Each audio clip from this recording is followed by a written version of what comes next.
മറ്റു പല കാര്യങ്ങൾക്ക് വേണ്ടി സഭയെ തള്ളിപ്പറഞ്ഞുകൊണ്ട് മറ്റു കൂട്ടായ്മകളിലേക്ക് കടന്നു പോകുന്നു. ഇതിൽ സഭയുടെ മഹാത്മ്യവും സഭയുടെ കാര്യങ്ങളും മറ്റുള്ളവരെ അറിയിക്കുകയും അവർക്ക് വേണ്ട ആവശ്യങ്ങൾ നമ്മൾ കണ്ടെത്തുകയും സഭയോട് ചേർന്ന് നിൽക്കാൻ അവരെ പ്രേരിപ്പിക്കുകയും ചെയ്യുക. അങ്ങനെ സഭയിൽ കൂടുതൽ ശക്തിയോടുകൂടി സ്നേഹത്തോടുകൂടി സഭയിൽ നിലനിൽക്കുക. അതുപോലെ മറ്റു വ്യക്തികളെ മിഷൻ പ്രവർത്തനങ്ങൾക്ക് വേണ്ടിയിട്ട് അതുപോലെ നമുക്ക് പറ്റുന്ന മിഷൻ പ്രവർത്തനങ്ങൾക്ക് വേണ്ടി എൻകറേജ് ചെയ്യുക. ഒരു 1 year കമ്മിറ്റ്മെന്റ് എടുക്കാം, അല്ലെങ്കിൽ 1 months അല്ല വെക്കേഷനോ. ഇതിന് ഉദാഹരണങ്ങൾ നമ്മുടെ കൂടെ തന്നെയുണ്ട്. നമ്മുടെ കൂടെ ഉണ്ടായിരുന്ന ഒരു സഹോദരി ഇപ്പോൾ ഡെല്ല എന്ന് പറയുന്ന സഹോദരി നിങ്ങൾക്ക് പലർക്കും അറിയായിരിക്കും. ഇപ്പോൾ സന്യാസം സ്വീകരിച്ചുകൊണ്ട് കഴിഞ്ഞ ആഴ്ച ഇവിടെ നിന്ന് പോയി ജോലി രാജിവെച്ചുകൊണ്ട് സന്യാസത്തിലേക്ക് കടന്നുപോയി.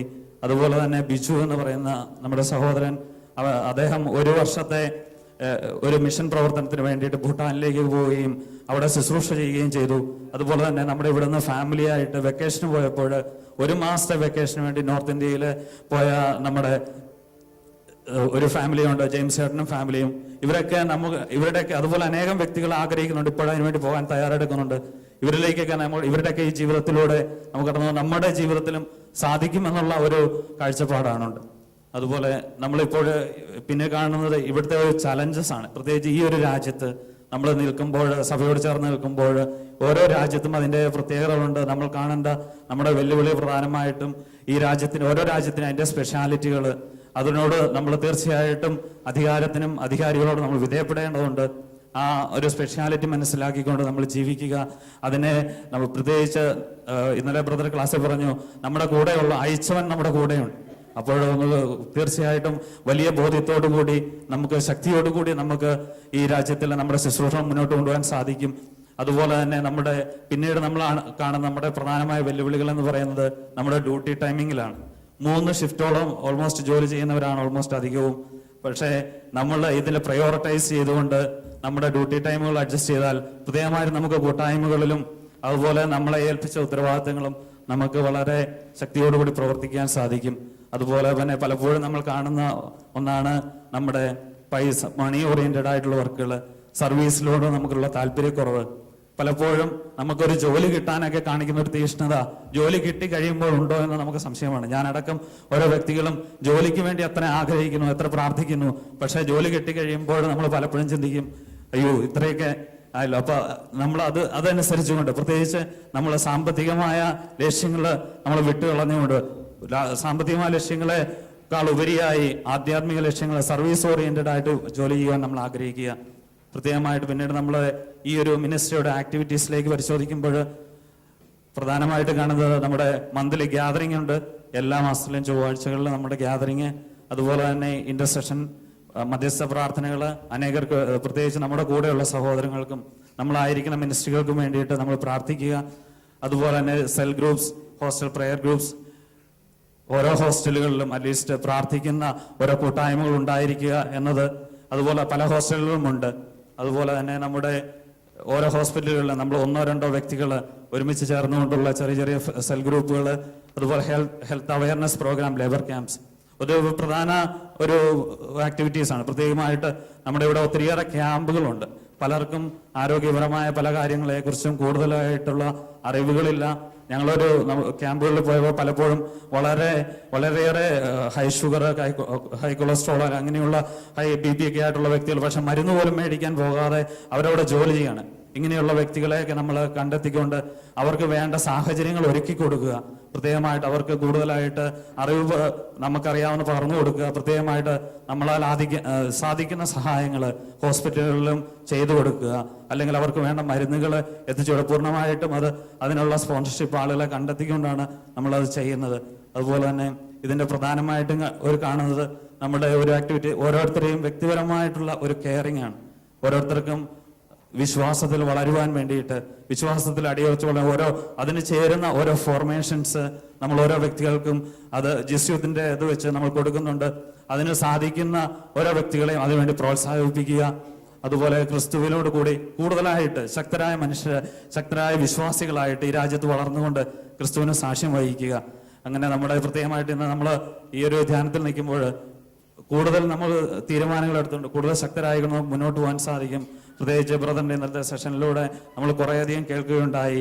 നമ്മൾ ഓരോ സമയത്തും ചെല്ലുമ്പോൾ കൂടുതൽ നമ്മൾ ഓരോ സഹോദരനോടും ഞാൻ എന്താണ് നിനക്ക് ചെയ്തു തരേണ്ടത് ആ ഒരു ബോധ്യത്തോടു കൂടി, അതുപോലെ ചെല്ലുമ്പോൾ നമ്മൾക്കറിയാം നമ്മൾ ഈ രാജ്യത്തിലെ പലരെയും വളരെ ദേഷ്യത്തോടെയോ അല്ല പല വിഷമത്തോടെ ആയിരിക്കും കാണുന്നത്. പക്ഷേ ചെന്നായ്ക്കളുടെ ഇടയിലേക്ക് കുഞ്ഞാടിനെ എന്ന പോലെ അയക്കുമ്പോഴും അയക്കപ്പെട്ടവൻ നമ്മുടെ കൂടെ ഉണ്ടെന്നുള്ള ആ ഒരു വലിയ ബോധ്യവും, അതുപോലെ തന്നെ ക്രിസ്തുവിനെയാണ് നമ്മൾ ശുശ്രൂഷിക്കുന്നുള്ള ബോധ്യത്തോടും കൂടി നമ്മൾ മുന്നോട്ട് പോകുമ്പോൾ ഈ കാര്യങ്ങളൊക്കെ നമ്മൾ വചനത്തിൽ വായിക്കുന്ന പോലെ എന്നെ ശക്തനാക്കുന്നവനിലൂടെ ഇവയെല്ലാം ചെയ്യുവാൻ എനിക്ക് സാധിക്കുമെന്ന് നമുക്ക് ഉറച്ചു വിശ്വസിക്കാം.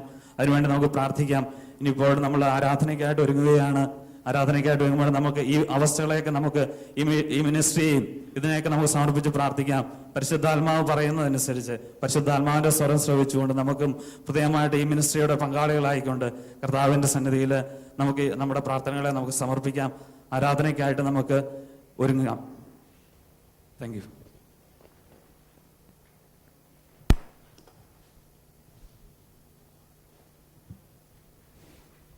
നമ്മൾ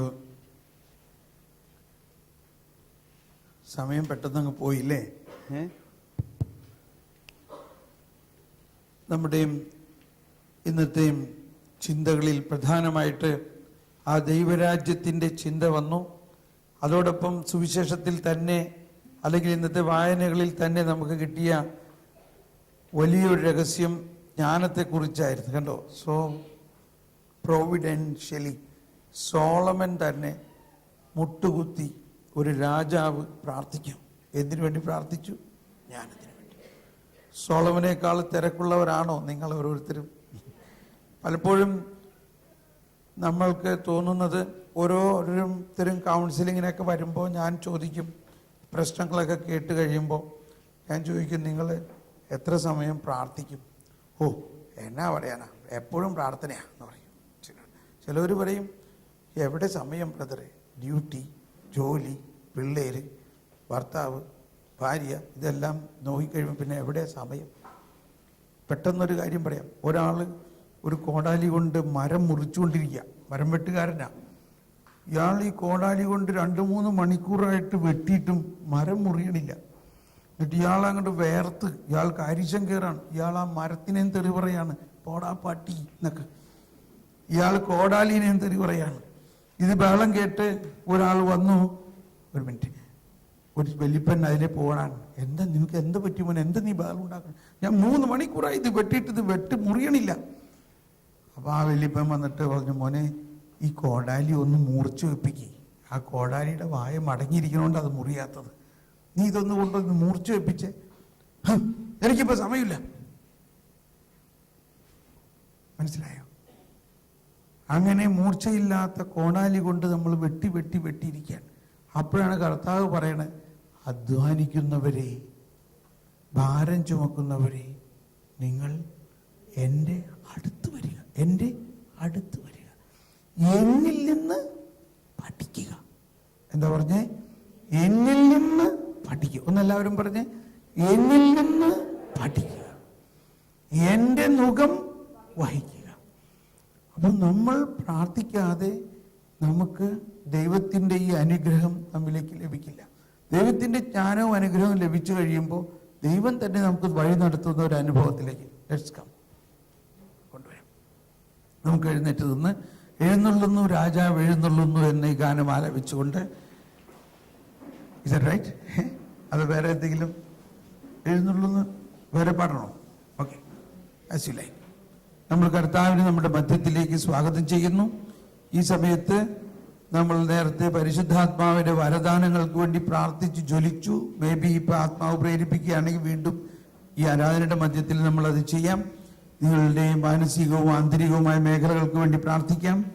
നമ്മുടെ പ്രയാസങ്ങൾ സമർപ്പിക്കാം. അത് കഴിഞ്ഞിട്ട് രോഗശാന്തിക്ക് വേണ്ടി പ്രാർത്ഥിക്കാം. ശാരീരിക രോഗശാന്തിക്ക് വേണ്ടി പ്രാർത്ഥിക്കാം. അതോടൊപ്പം നമ്മുടെ കുടുംബ പ്രശ്നങ്ങൾക്ക് വേണ്ടി പ്രാർത്ഥിക്കാം. സാമൂഹിക പ്രശ്നം എല്ലാം നമുക്ക് ഇപ്പോൾ ഈശോയ്ക്ക് സമർപ്പിക്കാം. എന്നാൽ എല്ലാറ്റിലും ഉപരി ദൈവരാജ്യം, ദൈവനീതി, അതിനെ കണ്ടെത്തുന്നതിന് വേണ്ടിയുള്ള ആ ജ്ഞാനത്തിന് വേണ്ടി നമുക്ക് അയക്കാം.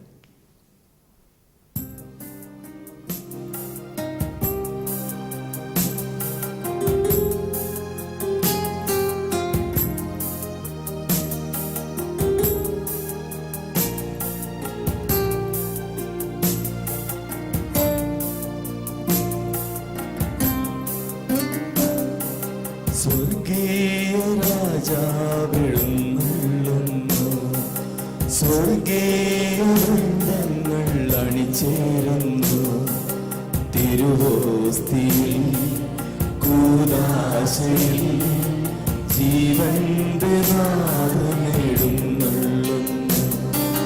സ്വർഗീയ രാജാവെഴുന്നള്ളുന്നു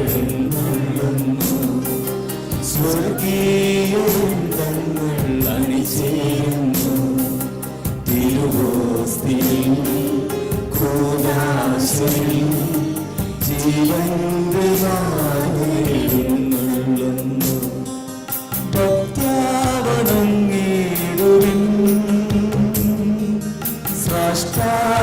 സാഷ്ടാംഗമേടുവിൻ നമുക്ക് മുട്ടുകുത്തി ഭക്ത്യാവണങ്ങിടുവിൻ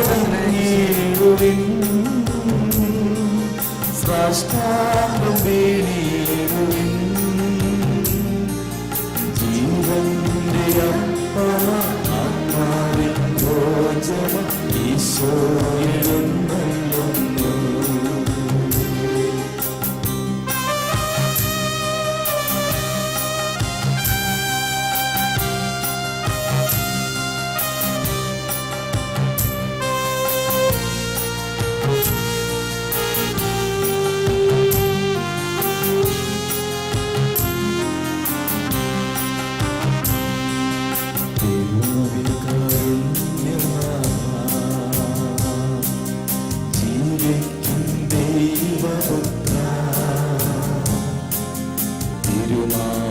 തിരുമാംസരക്തവും ആത്മീയ സൗഖ്യവും നീ ഞങ്ങൾ കേടിയാലും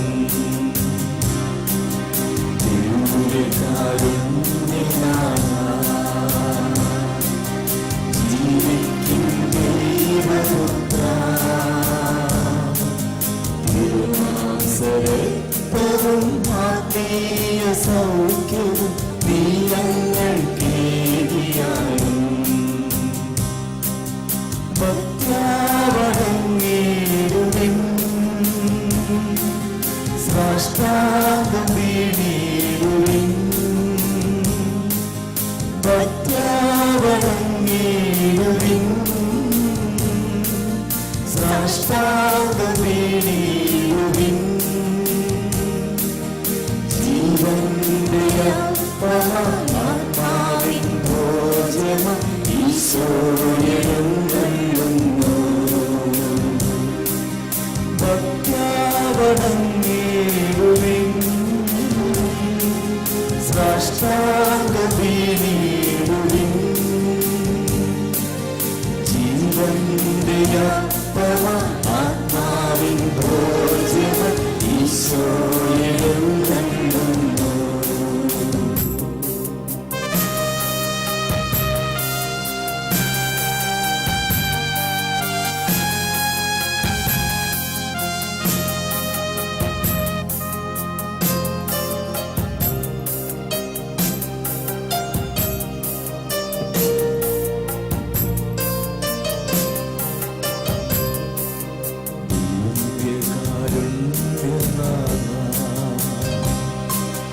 ജീവിക്കും ദൈവപുത്ര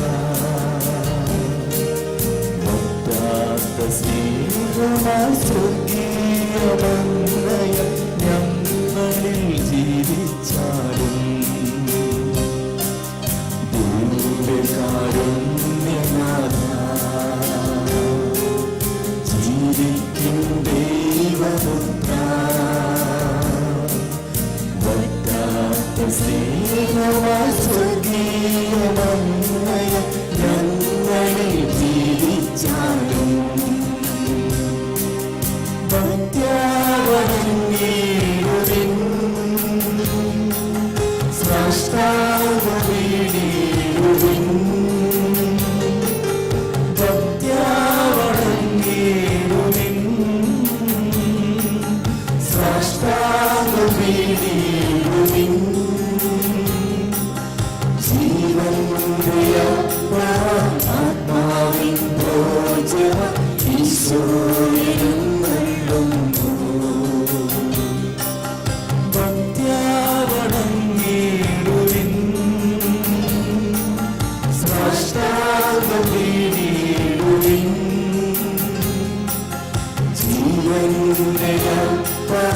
ആത്മാവിൻ ഭോജനം ഈശോ എഴുന്നള്ളുന്നു. ഈശോ എഴുന്നള്ളുന്നു.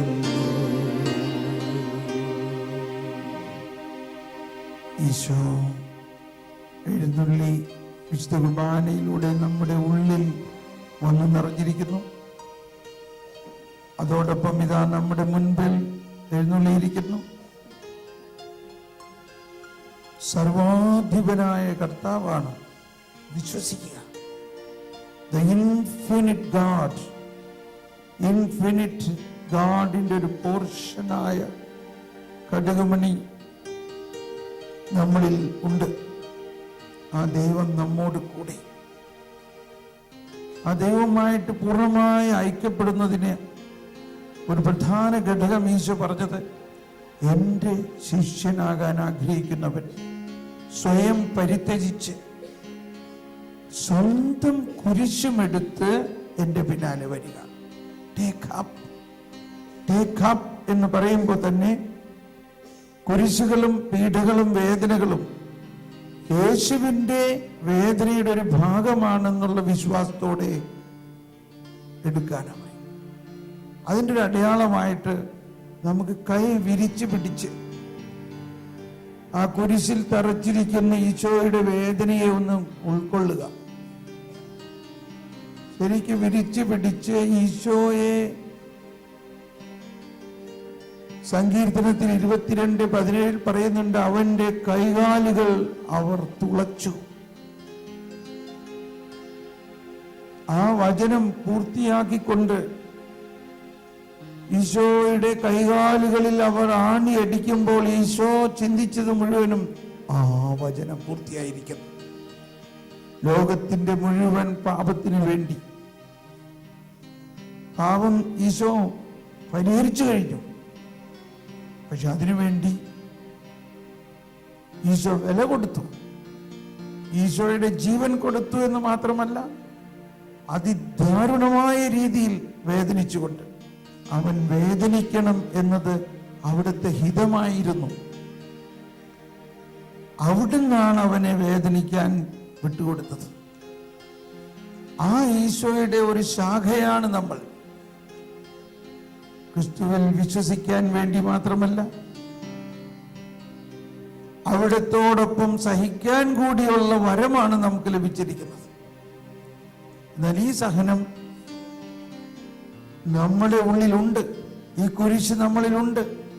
ആ ആണിയടികളും നമ്മുടെ ഉള്ളിലുണ്ട്. അവിടുത്തെ തിരുമുറികൾ ഞങ്ങളുടെ ഹൃദയങ്ങളിൽ പതിപ്പിച്ചുറപ്പിക്കണമേ. മൂന്നാം സ്ഥലം ഇങ്ങനെ നമ്മൾ പ്രാർത്ഥിച്ചു പോകാറുണ്ട്. വലിയ ശക്തമായ പ്രാർത്ഥനയാണ്. കർത്താവ് നമ്മളിൽ വസിക്കുന്നത് ആ തിരുമുറിവുകളോട് കൂടി തന്നെയാണ്. അതുകൊണ്ട് നമ്മുടെ സാധാരണ ദിവസങ്ങളിലും നമ്മൾ കുറച്ച് സമയം ആ തിരുമുറിവുകൾ ധ്യാനിക്കുമ്പോൾ നമ്മുടെ കൈകളിലും കാലുകളിലും ആണിയടിക്കുന്ന അനുഭവം ഉണ്ടാവും. ആ അനുഭവത്തിന് വേണ്ടി ഒന്ന് ദാഹിക്കുക. ഈശോയുടെ ഭാഗമാണ്, അഥവാ മറ്റൊരു യേശുവാണ് നമ്മൾ. അതുകൊണ്ട് നമ്മളും വേദനിക്കപ്പെടും, ആണിയടിക്കപ്പെടും, ചാട്ടവാറ് കൊണ്ട് അടിക്കപ്പെടും, മുഖത്ത് കാർപ്പിച്ചു തുപ്പും. നിന്ദനങ്ങളിൽ നിന്നും തുപ്പലുകളിൽ നിന്നും അവൻ മുഖം മറച്ചില്ല. അവന്റെ മുതുകിൻ പുറത്തടിച്ചവർക്ക് മുതുകും താടിമീശ പറിച്ചവർക്ക് കവിളുകളും അവൻ കാണിച്ചു കൊടുത്തു എന്ന വചനം പൂർത്തിയാകേണ്ടത് യേശുവിൽ മാത്രമല്ല, യേശുവിൽ വിശ്വസിക്കുന്ന നമ്മൾ ഓരോരുത്തരിലും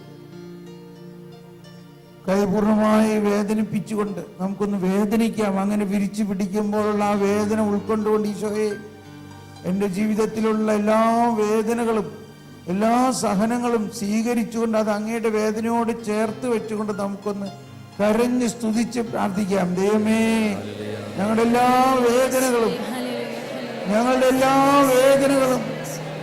അങ്ങയുടെ വേദനകളോട് ചേർക്കുന്നു. ദൈവമേ, ഞങ്ങളുടെ എല്ലാ വേദനകളും, ഞങ്ങൾ അനുഭവിച്ച പീഡകൾ, തിരസ്കരണങ്ങൾ, ഞങ്ങൾ അനുഭവിച്ച എല്ലാ വേദനകളും ഞങ്ങൾ സമർപ്പിക്കുന്ന യേശുവേ, ഞങ്ങൾ അനുഭവിച്ച എല്ലാ വേദനകളും സമർപ്പിക്കുന്നു. യേശുവേ, യേശുവേ, ഓ നാഥ, ആബാ പിതാവേ, ഞങ്ങളുടെ എല്ലാ വേദനകളും അങ്ങയുടെ വേദനകളോട് ചേർക്കുന്നു.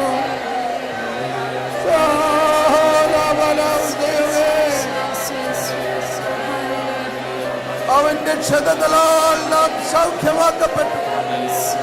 അവന്റെ ക്ഷതങ്ങളാൽ നാം സൗഖ്യമാക്കപ്പെട്ടു. അവന്റെ ക്ഷതങ്ങളാൽ നാം സൗഖ്യമാക്കപ്പെട്ടു. ഓ യേശുവേ നന്ദി, യേശുവേ നന്ദി, യേശുവേ നന്ദി. അവന്റെ ക്ഷതങ്ങളാൽ സൗഖ്യമാക്കപ്പെട്ടു. അവന്റെ ക്ഷതങ്ങളാൽ സൗഖ്യമാക്കപ്പെട്ടു. നമ്മുടെ എല്ലാ ക്ഷതങ്ങളും, നമ്മുടെ തിരസ്കരണങ്ങൾ, നമ്മൾക്ക് ലഭിച്ച അവഹേളനങ്ങൾ, നമുക്ക് ലഭിച്ച അവഹേളനങ്ങളെല്ലാം സമർപ്പിച്ചുകൊണ്ട്, നമ്മൾക്ക് ലഭിച്ച അവഹേളനങ്ങൾ, നമ്മൾക്ക് ലഭിച്ച വേദനകൾ, നമ്മൾക്ക് ലഭിച്ച അവഹേളനങ്ങളെല്ലാം സമർപ്പിച്ചുകൊണ്ട് യേശുവേ, ഞങ്ങളുടെ ജീവിതത്തിൽ അങ്ങറിയാതെ ഒന്നും സംഭവിക്കില്ല. അങ്ങറിയാതെ ഒന്നും സംഭവിക്കില്ല. അങ്ങറിയാതെ ഒന്നും സംഭവിക്കില്ല. ഓ യേശുവേ, കരഞ്ഞ് പ്രാർത്ഥിക്കുക, കണ്ണുനീരോടെ കരയുക. നമ്മുടെ എല്ലാ പ്രശ്നങ്ങളും കർത്താവിന് കൊടുത്തുകൊണ്ട് നിലവിളിച്ചപേക്ഷിക്കുക, നിലവിളിച്ചപേക്ഷിക്കുക, നിലവിളിച്ചപേക്ഷിക്കുക. നമ്മുടെ രോഗങ്ങൾ, കഷ്ടതകൾ, സാമ്പത്തിക പ്രശ്നങ്ങൾ, മക്കളുടെ പ്രശ്നങ്ങൾ എല്ലാം കർത്താവ് അറിയുന്നുണ്ട്.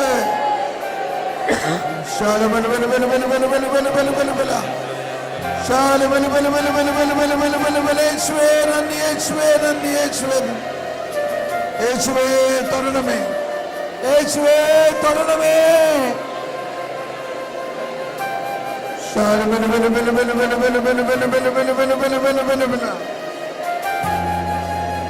ഹല്ലേലൂയ, ഹല്ലേലൂയ, ഹല്ലേലൂയ, ഹല്ലേലൂയ, ഹല്ലേലൂയ. നമ്മുടെ എല്ലാ പ്രശ്നങ്ങളും, നമ്മുടെ പാപകരമായ ജീവിതത്തിലുള്ള നവീകരണത്തിനാവശ്യമായ, നമ്മൾ നവീകരിക്കപ്പെടേണ്ട മേഖലകളെ സമർപ്പിക്കാം. നമ്മളിലുള്ള എല്ലാ തഴക്ക ദോഷങ്ങളും, കോപം, നമ്മുടെ കോപ സ്വഭാവം, ആസക്തികളെല്ലാം കർത്താവിന് സമർപ്പിച്ചുകൊണ്ട്, കർത്താവേ നീ തന്നെ എടുത്തു മാറ്റിയാൽ ഇത് മാറുകയുള്ളൂ. ദൈവമേ, അങ്ങ് തന്നെ എന്റെ ജീവിതത്തിൽ കടന്നു വന്ന് എന്നെ വിശുദ്ധീകരിക്കണമേ. ദൈവം കരുണയാണ്. കരുണാർദ്രമായ സ്നേഹം ഞങ്ങളിലേക്ക് ഒഴുക്കിക്കൊണ്ട് ഞങ്ങളെ വിശുദ്ധീകരിക്കണേ. ഞങ്ങളിലുള്ള എല്ലാ അശുദ്ധിയെയും എടുത്തു മാറ്റുന്ന കൃപാവരം ഇതാ ഒഴുകിക്കഴിഞ്ഞിരിക്കുന്നു. നമുക്കതിനു വേണ്ടി ഒന്നുകൂടി പ്രാർത്ഥിക്കാം. നമ്മളിൽ തന്നെ വിശുദ്ധീകരണം നടക്കുന്നതിന്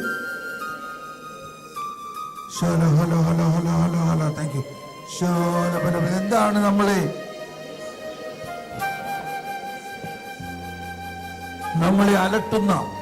നമ്മളെ അലട്ടുന്ന ഏറ്റവും പ്രധാന ഒരു ആസക്തി? കോപം, വൈരാഗ്യം, അസൂയ, ജഡികാസക്തികൾ. എന്താണ് നമ്മളിൽ കടന്ന് കൂടി നമുക്ക് മാറ്റാൻ സാധിക്കാത്ത? നമുക്ക് നമ്മളെ തന്നെ മാറ്റാൻ പറ്റില്ല. ഈശോ വന്നിരിക്കുന്നത് നമ്മളെ മാറ്റാൻ വേണ്ടിയാണ്. ഈശോ പാപികൾക്ക് വേണ്ടി, നമ്മൾ ഇന്ന് കേട്ടു, മരണത്താൽ മരണത്തെ ജയിച്ചു എന്ന് പറഞ്ഞാൽ, പാപം മൂലമുള്ള നമ്മുടെ മരണത്തെ യേശുവിന്റെ മരണത്താൽ ജയിച്ചു. യേശു ജീവൻ നൽകിക്കൊണ്ട് ജയിച്ചു. യേശു പാപികളെ സ്നേഹിച്ചുകൊണ്ട്, കരുണ ഒഴുക്കിക്കൊണ്ട്, കൃപാവരം ഒഴുക്കി. കൃപ എന്നത് എന്താണെന്നൊന്ന് മനസ്സിലാക്കണം. കൃപ എന്നത് ദൈവികത മാനുഷികതയിൽ ലയിക്കുന്നതിന് കൃപ എന്ന് പറയുന്നു. നമ്മുടെ മാനുഷികതയിലുള്ള എല്ലാ പാപവാസനകളെയും ദൈവം ഏറ്റെടുത്തുകൊണ്ട് മനുഷ്യനായി അവതരിച്ച ഈശോ തന്റെ ദൈവിക സ്വഭാവത്തിൽ നമ്മളെ പങ്കാളിയാക്കിക്കൊണ്ട്, രണ്ടാമത്തെ വായനയിൽ നമുക്ക് കേട്ടു. രണ്ടാമത്തെ വായനയിൽ ഇതായിരുന്നു: ദൈവം തന്നെ വിളിച്ചവർക്ക് എല്ലാം നന്മയ്ക്കായി പരിണമിപ്പിക്കും. നമ്മൾ ചെയ്തിട്ടുള്ള എല്ലാ തിന്മകൾ പോലും ദൈവത്തിന് നന്മയാക്കാൻ കഴിവുണ്ട്. ബൈബിളിലെ പഴയ നിയമത്തിലെ ജോസഫ് പൂർവ്വ ഔസേപ്പിനെ തന്റെ സഹോദരന്മാർ കൊല്ലാൻ കൊണ്ടുപോയി. കുഴിയിലെറിഞ്ഞു, കിണറ്റിലെറിഞ്ഞു, തല്ലി ചതച്ചു, കല്ലെറിയാൻ നോക്കി. അവസാനം അവനെ ഈജിപ്തിലേക്ക് അടിമയായിട്ട് വിറ്റു, സ്വന്തം സഹോദരനെ. അത്രയ്ക്ക് ഭയാനകമായ ക്രൂരതയിലൂടെ സഹോദരന്മാർ അവനോട് പെരുമാറി. അവസാനം അവൻ ഈജിപ്തിൽ വന്നു. അവിടെ ഫറവോയുടെ പൊന്തിഫറിന്റെ ഭാര്യയുടെ പ്രശ്നത്തിൽ അവനെ തെറ്റിദ്ധരിക്കുകയും ഫാൾസ് അക്യൂസിഷൻ ചെയ്തു. അങ്ങനെ അവനിതാ ഈജിപ്തിലെ ജയിലിൽ അടയ്ക്കപ്പെട്ടു. എന്തൊരവസ്ഥ! എന്നാൽ ഇതാ ദൈവത്തിന്റെ ശക്തിയിൽ അവർ ആശ്രയിക്കുകയും ദൈവത്തോടും ദൈവത്തിന്റെ ജ്ഞാനത്തിന് വേണ്ടി നിരന്തരം പ്രാർത്ഥിച്ച ജോസഫ് ഒരു ദിവസം ആ പ്രിസണിൽ നിന്നും ഈജിപ്തിലെ പ്രൈം മിനിസ്റ്ററായി മാറി. Praise the lord. ഫറവോയുടെ സ്വപ്നം വ്യാഖ്യാനിക്കാൻ ജോസഫിനെ അനുവദിച്ചു. ദൈവം അത് വെളിപ്പെടുത്തി കൊടുത്തു. അതാണ് ജ്ഞാനം. ഫറവോ പറയാണ്, ഈ ജോസഫിനെ പോലെ ജ്ഞാനിയായ മറ്റൊരു വ്യക്തിയെ നമുക്കിവിടെ കാണാൻ പറ്റൂ. അതുകൊണ്ട് ഇന്നു മുതൽ ഇവനായിരിക്കും ഈ രാജ്യത്തിന്റെ അധിപൻ. അങ്ങനെ നമുക്കറിയാം, ക്ഷാമം ആരംഭിച്ചു. എല്ലായിടത്തും ദാരിദ്ര്യം. പക്ഷേ ജോസഫിന്റെ ഈജിപ്തിലെ ഫറവോയുടെ അറകളിൽ ധാരാളം ധാന്യം. എല്ലാ രാജ്യത്തു നിന്നുള്ള ആളുകൾ ജോസഫിന്റെ അടുത്ത് വന്ന് കുമ്പിടുന്നു. അങ്ങനെ ഇതാ തന്നെ കാശിന് വിറ്റ, തന്നെ തല്ലിച്ചതച്ച് തിരസ്കരിച്ച തൻ്റെ സഹോദരന്മാരെല്ലാവരും ഭിക്ഷപ്പാളയുമായിട്ട് തൻ്റെ അടുത്തേക്ക് വന്നപ്പോൾ ജോസഫിന് പ്രതികാരമുണ്ടായില്ല. അതാണ് ദൈവരാജ്യം. ജോസഫ് അവരെ സ്നേഹിച്ചു. ജോസഫ് അവരോട് ക്ഷമിച്ചു. ജോസഫ് അവസാനം അവരോട് തുറന്നു പറഞ്ഞു, നിങ്ങൾ ഈജിപ്തുകാർക്ക് വിറ്റ നിങ്ങളുടെ സഹോദരൻ ജോസഫാണ് ഞാൻ. എന്തോ ഒരു വലിയ സംഭവം! അവരന്തം വിട്ടുപോയി. അതോടൊപ്പം അവൻ ഭയപ്പെട്ടു, ഈ ജോസഫ് ഇപ്പൊ ഞങ്ങളെ കൊല്ലും, ഇവനിപ്പോ ഇവിടുത്തെ പരമാധികാരിയാണ്, ഇവൻ ഞങ്ങളെ കൊല്ലും എന്ന് ഭയപ്പെട്ടപ്പോൾ ജോസഫ് പറയുകയാണ്, ഭയപ്പെടേണ്ട, നിങ്ങൾ എന്നോട് ചെയ്ത തിന്മ ദൈവം നന്മയാക്കി മാറ്റിയിരിക്കുന്നു. നിങ്ങൾ എന്നോട് ചെയ്ത തിന്മ ദൈവം നമുക്കെല്ലാവർക്കും വേണ്ടി നന്മയാക്കി മാറ്റിയിരിക്കുന്നു. നമുക്കെല്ലാവർക്കും ഇവിടെ വസിക്കാം. നിങ്ങൾക്കും നിങ്ങളുടെ ഭാര്യമാർക്കും നിങ്ങളുടെ കന്നുകാലികൾക്കും നിങ്ങളുടെ മക്കൾക്കും എല്ലാം ഞാൻ ചെലവിന് തരാം. നമ്മളെല്ലാവരും രക്ഷിക്കപ്പെടുന്നതിന് വേണ്ടിയാണ് ദൈവം എന്നെ അതുപോലെ ഇങ്ങോട്ടേക്ക് കൊണ്ടുവന്നത്. Price the Lord. ഇതാണ് ദൈവരാജ്യം, ഇതാണ് ദൈവനീതി. നമുക്ക് ഈ ബോധ്യത്തോടു കൂടി നമുക്ക് സംഭവിച്ചിട്ടുള്ളതെല്ലാം എത്ര തിന്മയായാലും എത്ര പ്രശ്നങ്ങളായാലും ദൈവത്തിന് അവയെല്ലാം നന്മയാക്കാൻ കഴിയുന്ന സർവാധിപനാണ് എന്നുള്ള ബോധ്യത്തിൽ നമുക്കൊന്ന് കരങ്ങൾ ഉയർത്തി സ്തുതിക്കാം. നമുക്കൊന്ന് എഴുന്നേറ്റ് നിന്ന് സ്തുതിക്കാം. യേശുവേ സ്തോത്രം, യേശുവേ ഹല്ലേലൂയ. രണ്ട് കരങ്ങളും ഉയർത്തി നമ്മുടെ എല്ലാ പ്രശ്നങ്ങളും കർത്താവിന് സമർപ്പിച്ചുകൊണ്ട് യേശുവേ ഹല്ലേലൂയ ഹല്ലേലൂയ ഹല്ലേലൂയ ഹല്ലേലൂയ ഹല്ലേലൂയ ഹല്ലേലൂയ ഹല്ലേലൂയ.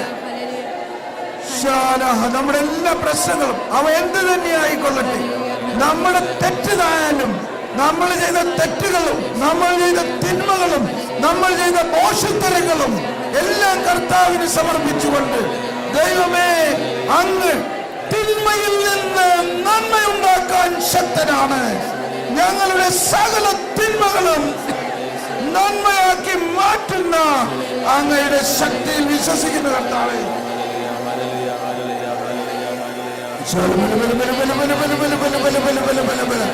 പരിശുദ്ധാത്മാവിന്റെ ഒരു പുതിയ ഒഴുക്കിന് വേണ്ടി പ്രാർത്ഥിക്കാം. ജീവജലത്തിന്റെ അരുവിയായി ഞങ്ങളിൽ നിറയട്ടെ ദൈവമേ. അങ്ങയുടെ ജീവജലം ഞങ്ങളിലേക്ക് ഒഴുക്കണമേ, അങ്ങയുടെ ജ്ഞാനം ഒഴുക്കണമേ. ജോസഫിന് കൊടുത്ത പോലെ, സോളമന് കൊടുത്ത പോലെ അങ്ങയുടെ ജ്ഞാനം ഞങ്ങളിലേക്ക് ഒഴുക്കണമേ. ജീവജലത്തിന്റെ അരുവിയായി ഞങ്ങളിൽ കത്തി പടരണമേ. എല്ലാവരും ഈ ഗാനത്തിന്റെ ഈ രടികളാരും പാടുമ്പോൾ നമ്മൾ ആത്മാവിന്റെ ജ്ഞാനത്തിന് വേണ്ടി ദാഹിച്ച് പ്രാർത്ഥിക്കുക. സോളമന് ജ്ഞാനം കൊടുത്തത്, ജോസഫിന് ജ്ഞാനം കൊടുത്ത പോലെ, രാജാക്കന്മാർക്ക് ജ്ഞാനം കൊടുത്ത പോലെ, ഡാനിയലിന് ജ്ഞാനം കൊടുത്ത പോലെ, ഇവിടുത്തെ മാതാവിന്റെ മഡോണയിൽ നമുക്ക് കാണാം. മേരി ഓഫ് അറേബ്യ എന്ന് പറഞ്ഞ് എഴുതി വെച്ചിട്ടുള്ളത് ഞാൻ കണ്ടു. മാതാവിന്റെ ആ മഡോണയുടെ അർത്ഥം she is the seat of wisdom എന്നാണ്. സീറ്റ് ഓഫ് വിസ്ഡം, അതായത് ജ്ഞാനം തന്നെയായ യേശുവിനെ മടിയിൽ ഇരുത്തിയിരിക്കുന്ന അതാണ് ജ്ഞാനമാണ്. Seat of wisdom.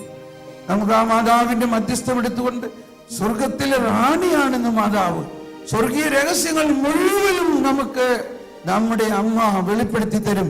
ആ ബോധ്യത്തോടു കൂടി വീണ്ടും നമുക്ക് പരിശുദ്ധാത്മാവിന്റെ ഗാനം ആലപിച്ച് പാടാം.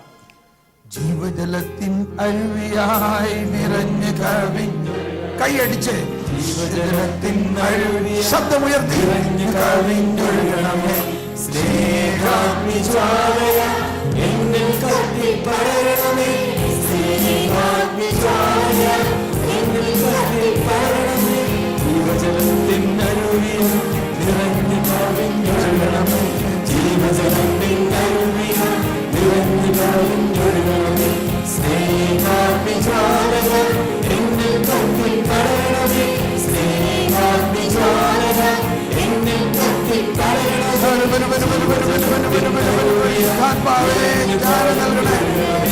ജീവജലത്തിൻ അരുവിയ നിറഞ്ഞു കവിഞ്ഞൊഴുകണമേ. സ്നേഹാഗ്നിജ്വാലയ എന്നിൽ കത്തിപ്പടരണമേ.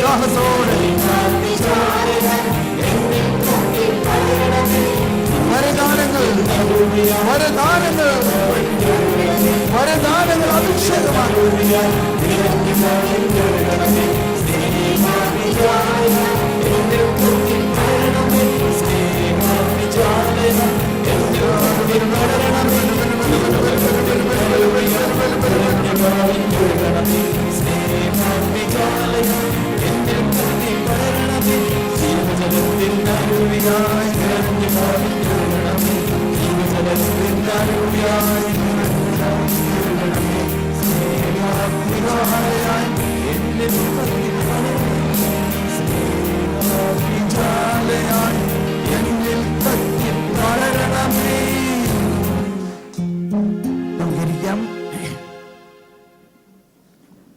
ഒരു നിമിഷം കണ്ണുകൾ അടച്ച ഹൃദയത്തിൽ സന്തോഷത്തോടെ നമ്മൾ ഈ 2 ദിവസത്തിൽ എന്താണ് നമുക്ക് ലഭിച്ചത്? ഈ 2 ദിവസത്തിൽ നമുക്ക് കിട്ടിയത് വ്യത്യസ്തമായ രീതിയിൽ പല ബോധ്യങ്ങൾ നമുക്ക് കിട്ടി. അതിനെപ്പറ്റി ഒന്ന് മനസ്സിൽ കർത്താവിന് നന്ദി പറയാം. അതുമാത്രം പോരാ, ആ ബോധ്യത്തെ നമ്മുടെ ജീവിതത്തിൽ പ്രാവർത്തികമാക്കണമെങ്കിൽ അതിനും കർത്താവിന്റെ സഹായം തന്നെ വേണം. നമ്മൾ കേട്ടു, നമ്മുടെ ജീവിതത്തിന്റെ ഉറവിടം അവിടെ നിന്നാണ്. നമ്മൾ സാധാരണ നമ്മുടെ പാപങ്ങളെ കുറിച്ചാണ്, ചെയ്തു പോയ പാപങ്ങളെ കുറിച്ചാണ് നമ്മൾ പശ്ചാത്തപിക്കുക. പക്ഷേ പശ്ചാത്താപത്തിൻ്റെ സുവിശേഷം 1 ഈശോ യോഹന്നാൻ മൗന്താന പറഞ്ഞു, ഞാൻ പശ്ചാത്താപത്തിൻ്റെ മാമോദീസ നൽകി, എന്നാൽ എൻ്റെ പിന്നാലെ വരുന്നവൻ എന്നേക്കാൾ ശക്തനാണ്, അവൻ നിങ്ങളെ പരിശുദ്ധാത്മാവ് കൊണ്ടും അഗ്നി കൊണ്ടും സ്നാനപ്പെടുത്തും. അത് വളരെ വലിയ ശക്തിയാണ്. അത് പശ്ചാത്താപത്തിന് അപ്പുറത്തുള്ളൊരു ശക്തിയാണ്. സക്കേവൂസ് പശ്ചാത്തപിച്ചിട്ടാണോ സക്കേവൂസിന്റെ അടുത്തേക്ക് വന്നത്? സക്കേവൂസ് മരത്തിന്റെ മുകളിലിരിക്കണവന്റെ അടുത്ത് വന്നിട്ട്, നീ വേഗം ഇറങ്ങി വരിക, ഇന്ന് എനിക്ക് നിന്റെ വീട്ടിൽ വസിക്കണം. സമരിയാക്കാരി പശ്ചാത്തപിച്ച് യേശുവിന്റെ അടുത്ത് ചെന്നോ, അതോ യേശു സമരിയാക്കാരിയുടെ അടുത്ത് ചെന്നോ? യേശു നട്ടുച്ചയ്ക്ക് അവളെ അന്വേഷിച്ച് ചെല്ലുകയാണ്. അപ്പൊ പശ്ചാത്തപിക്കേണ്ടതാണോ ഇപ്പൊ സാറ് പറയണേ എന്നാണ് വിചാരിക്കുന്നത്. പശ്ചാത്തപിക്കേണ്ടെന്നല്ല. എന്താ പശ്ചാത്തപിക്കേണ്ടത്? നമ്മൾ ചെയ്ത പാപത്തെക്കുറിച്ചുള്ള പശ്ചാത്താപത്തെക്കാൾ വലുത് കർത്താവിനെ അറിയാത്തതിൻ്റെ പേരിലുള്ള പശ്ചാത്താപം. കർത്താവെ, ഈ കാലം അത്രയും ഞാൻ നിന്റെ കൂടെ ആയിരുന്നിട്ടും ഞാൻ നിന്നെ അറിയുന്നില്ലല്ലോ. ഫിലിപ്പോസിനോട് ഈശോ പറഞ്ഞു, യോഹന്നാൻ 14 അധ്യായത്തിൽ ഫിലിപ്പോസ് പറഞ്ഞു, എനിക്ക് പിതാവിനെ കാണിച്ചു തരൂ, അത് മതി. പറഞ്ഞു, ഫിലിപ്പോസേ, ഇക്കാലമത്രയും ഞാൻ നിന്റെ കൂടെ ആയിരുന്നിട്ടും നീ എന്നെ അറിയുന്നില്ലേ?